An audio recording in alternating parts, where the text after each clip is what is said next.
Good afternoon. I'm Dan Hawkins, House Majority Leader of the Kansas House of Representatives, and today I'm joined by Aaron Popelka of the Kansas Livestock Association.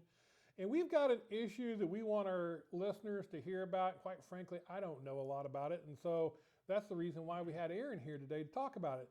And it's actually an issue about fake meat. Did you know that we have a fake meat issue in our grocery stores? Well, we do. Aaron, could you explain to listeners what this issue is all about? Sure. It's actually kind of a two-pronged issue. There's two types of fake meat. One is cell-cultured meat, and that's really in its infancy. It deals with taking a cell off an animal and reproducing it. Now, at the federal level, United States Department of Agriculture has decided that's their jurisdiction under the Federal Meat Inspection Act. We can't do anything about that in the states, and we think USDA is probably on the right track in making sure that that's safe and labeled appropriately.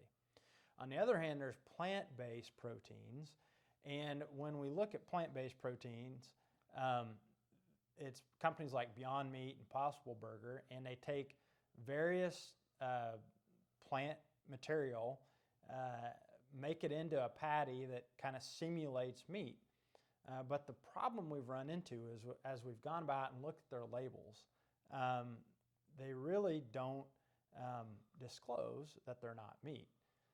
And as you look at how they market themselves, it presents a conundrum for consumers. First, we think in our industry that beef, pork, even chicken is a superior product, and we can compete if we're labeling our products appropriately. Right. The other problem is when you look at some of these processed plant patties, we'll call them, they're actually less healthy. There's anywhere from 4 to 5 to 6 times the amount of sodium, a number of different processing agents, and when you look at beef, we have one ingredient, beef.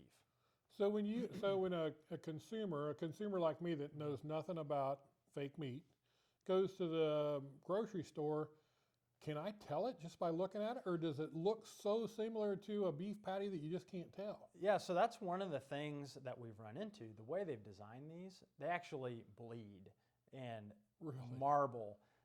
And when they sell these, they're telling consumers, no, this is meat. There's some interesting quotes from some of the executives in these companies, and I'll just read one. I have it here. I think it's interesting to hear. And this is the CEO of Impossible Burger. He said, "We have zero interest really in vegetarian customers. In fact, I'm not being ironic. Every time we sell a burger to a vegan or vegetarian, it's actually a complete waste in terms of our mission." And so they're deliberately trying to mislabel these things. And so I went to Dillon's and I pulled out a package and it said Beyond Meat Beefy Crumbles. And in little itty bitty words down in the corner, it said plant-based protein. And the only way you know the difference is that it's in a meat alternative or vegetarian freezer section. Some grocery stores, though, have started putting it in the meat aisle, and then we're really starting to talk about confusing consumers. We don't need that happening. So are we going to see some type of legislation next year here in the State House to address this issue?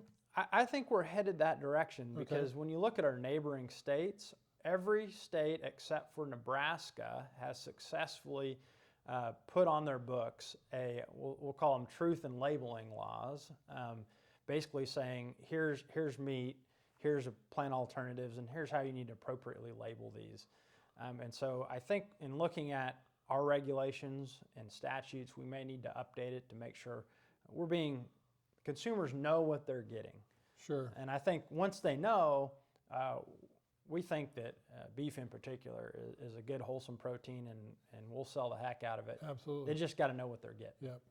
Well, I hope this really helps our consumers and specifically our viewers out. Stay tuned because we'll have more information about this issue. Thank you.